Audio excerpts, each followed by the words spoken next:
Hello and welcome to the Sunday Guardian show by Joyeeta Basu. I am Joyeeta Basu, the editor of the Sunday Guardian weekly newspaper published from New Delhi. Today we are going to talk about Partha Chatterjee and the corruption, the humongous corruption that we saw, that kind of flashed across all our television screens last week. To discuss what happened in Bengal, what is happening and what is likely to happen in the future, I have with me my colleague Dibyendu Mondol, who is one of our star reporters with a thorough knowledge of Bengal.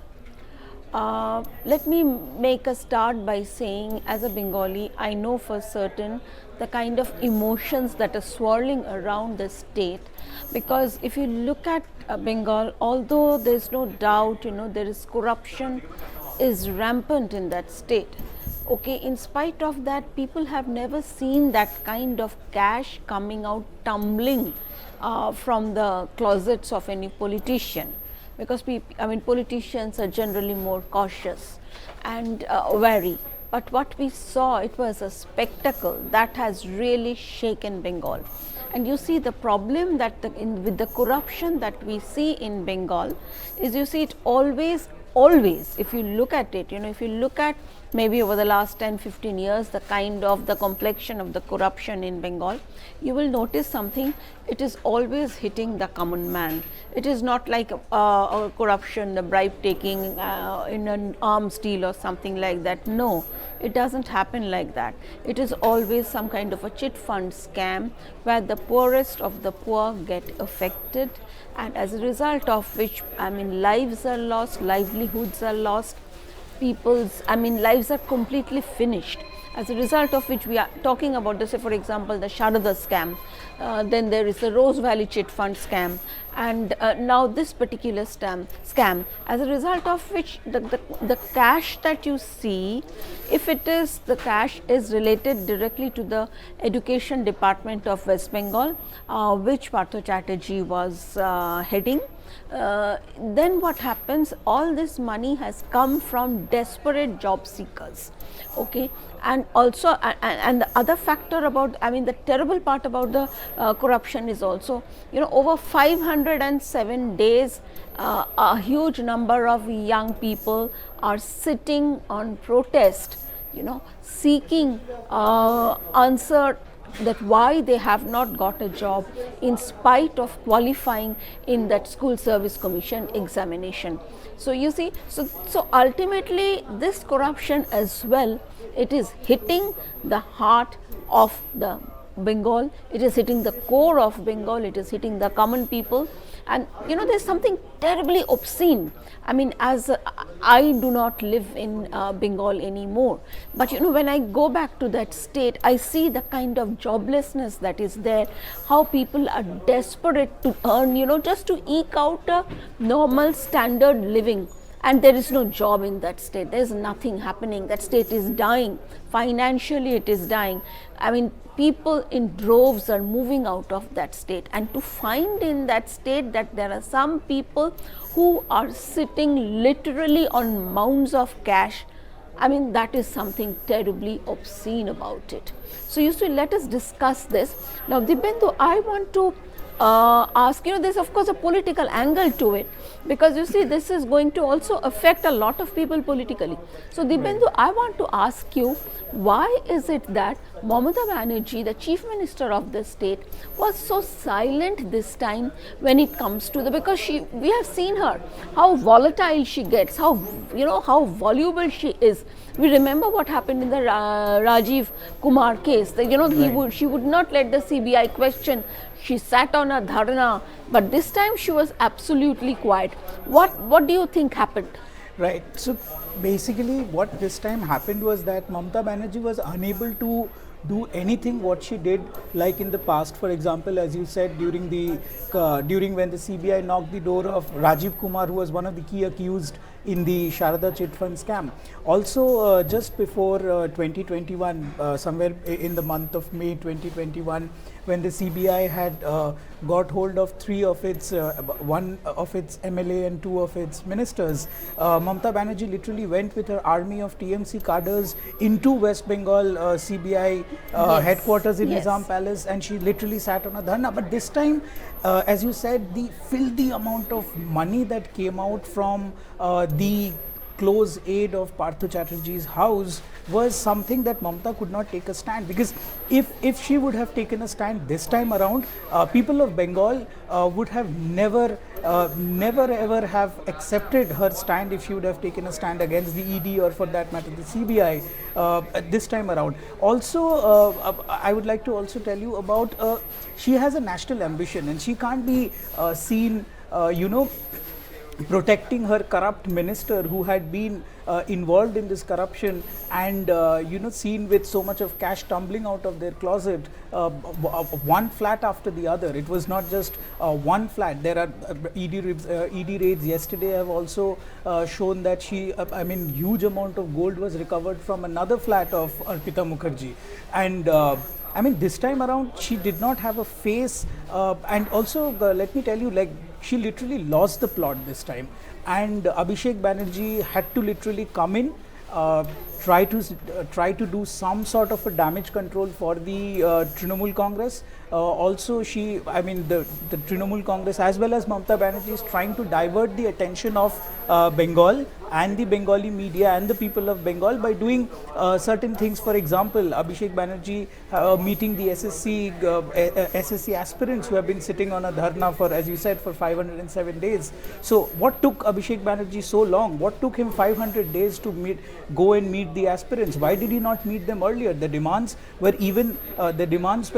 exactly the same what they are now. So what took and if one says that Mamata Banerjee was unaware of what was happening inside the education department, it's only a fool who will believe that Mamata Banerjee was unaware of it. Yeah.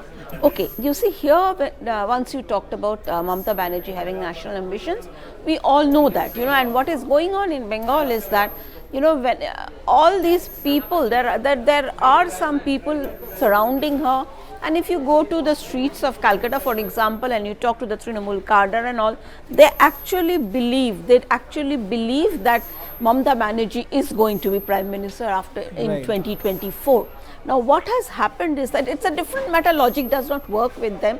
They are thinking in terms of the BJP's numbers are going to go down completely, and what we are going to witness is that Mamata Banerjee is going to win her 42 seats, because outside 42 is the number of Lok Sabha seats in Bengal.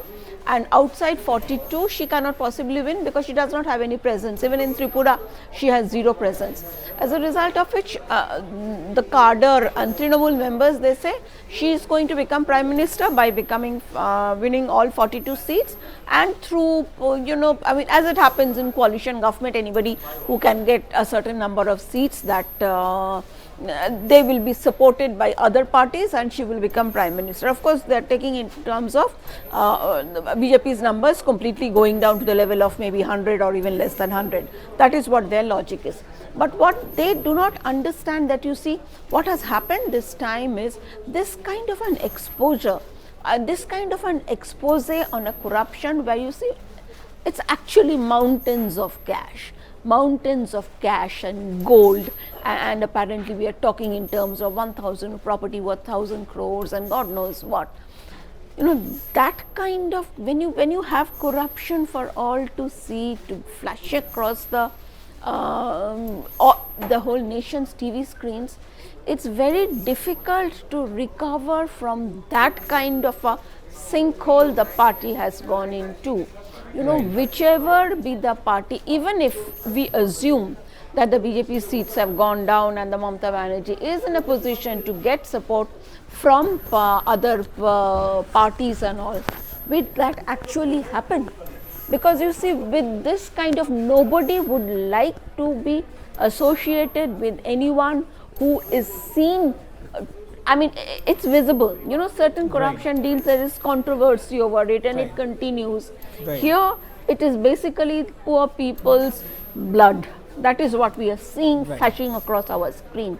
Right. So nationally, this is going to have a huge impact by not allowing her, because I will be very surprised if parties continue as it is. Parties are not happy at the idea of Mamata Banerjee wanting to take the lead in opposition politics, and I will be very surprised if they actually decide that she will be even part of whatever opposition force, if it comes together at all, whether she should be part of it. Forget about taking the lead. I don't think that is happening. So what do you think, what kind of repercussions will this have in Bengal? What is your assessment, Dibendu? In Bengal, see, TMC firstly have to face the panchayat elections, which is next year. So the Trinamool Congress, by distancing itself from Partha Chatterjee, is trying to give a message to its cadre as well as to its to the people of Bengal that, hey, listen, we are not associated with Partha Chatterjee anymore. We were not aware of what was happening in the education department, and as I said, only a fool would believe that Mamata Banerjee was not aware of what was happening in her education department, because Mamata Banerjee controls literally every department of her ministries. So Abhishek Banerjee had to be brought in as a crisis manager for the Trinamool Congress. Abhishek believes that he has the youth with him. That only time will tell whether actually the youth of Bengal is with Abhishek Banerjee or not. The recent cabinet reshuffle that happened also has a stamp of Abhishek Banerjee in several of the people who have been appointed as cabinet ministers in Mamata Banerjee government. Abhishek Banerjee is trying to portray himself as somebody who is a no-nonsense man, and he would not tolerate anybody who is corrupt. Having said all this, whether this will have any impact on the Trinamool Congress, I think the panchayat elections would not be a fair place to judge whether it had any impact, because as elections and how elections are conducted, local body elections are conducted in Bengal, it's for everybody. I mean, it's an open book. Everybody knows what happened in the last panchayat elections. So basically, to judge whether the Trinamool Congress has been sliding, I think the real test will be the 2024 Lok Sabha elections. So Mamata Banerjee is also trying to do a bit of a damage control. She's visiting Delhi, she's meeting the Prime Minister, the President, and also for the first time she will be attending a Niti Aayog meeting. So she's trying to portray herself that I am trying to mend my ways. I will be the leader who will, who can take everyone along. But for last so many years, she has skipped the Niti Aayog meeting. So what happened this time that after Partha Chatterjee was caught, that she had to come and attend the Niti Aayog meeting, and why did she skip it for so many years? Yeah, Dibindu, here I think I have a point. You are right when you say that she's trying to mend her ways.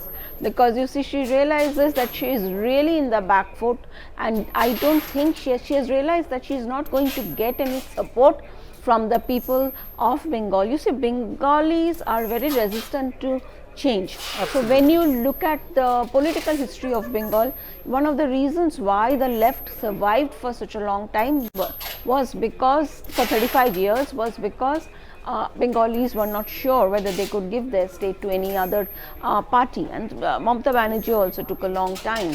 So will Mamata Banerjee's party get another 35 years in power? I think the question mark is hanging over there, and she has started realizing. And more importantly, I do not know, if we take it in as a matter of fact that yes, Bengalis are resistant to change and they are not going to be averse to Mamata Banerjee. But the fact of the matter is that her national ambition has taken a beating. So all the more reason why she's trying to, be a team player now. Right. Be a team player, be a good girl, and behave with everyone else. Because otherwise, if you see, I mean, it is amazing the kind of language that she has been using against the Prime Minister, the Home Minister. And she never bothers to attend, Dibendu is totally right, she never bothers to attend the Niti Aayog meeting. She doesn't send her ministers. She kind of, it's almost like Bengal is not part of India at times, it seems like, the way she behaves. Right. But yes, I think she is really worried that her national image has taken a major beating, that there could be more actions coming her way. And the other thing is, of course, we cannot discuss certain things here. We cannot say what the things that both Dibendu and both me also, we all have, we know Bengal very well, so we know what is being said in that state, the kind of things, that horror tales of corruption that you hear over there cannot be repeated here. But the fact of the matter is that what we saw happening in the last week is actually the tip of the iceberg. If I tell you it is a tip of the, it's actually the tip. We are just scratching the surface. So I think all these things, once things start coming out,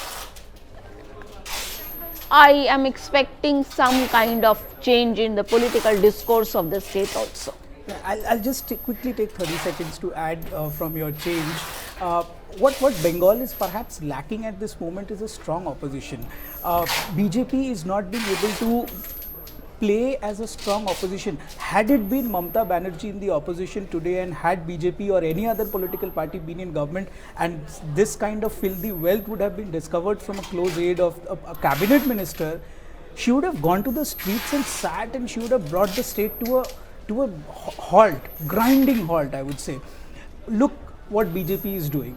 I mean, you would hardly see BJP holding any protest. Just holding 2 protests doesn't actually make you a strong opposition. The BJP, I believe, should take cue from, as Amit Shah had also told its cadre to take cue from Mamata Banerjee and how she acted as a strong opposition member. I think the leaders of Bengal literally needs to listen to what Amit Shah had told them, and actually take cue from Mamata Banerjee to behave like a strong opposition in the state. Otherwise, people, could vote again for Mamata Banerjee because there is no strong opposition. Absolutely, absolutely. And you see, this is what you keep hearing whenever you go back to Bengal. This is what you keep hearing from people. But, there is no other alternative. The Tina factor. Tina factor is playing a major role in keeping Mamata Banerjee in power in that state. I hope you enjoyed our discussion. We will be coming back with more such discussions in future. Thank you for watching. Until next time.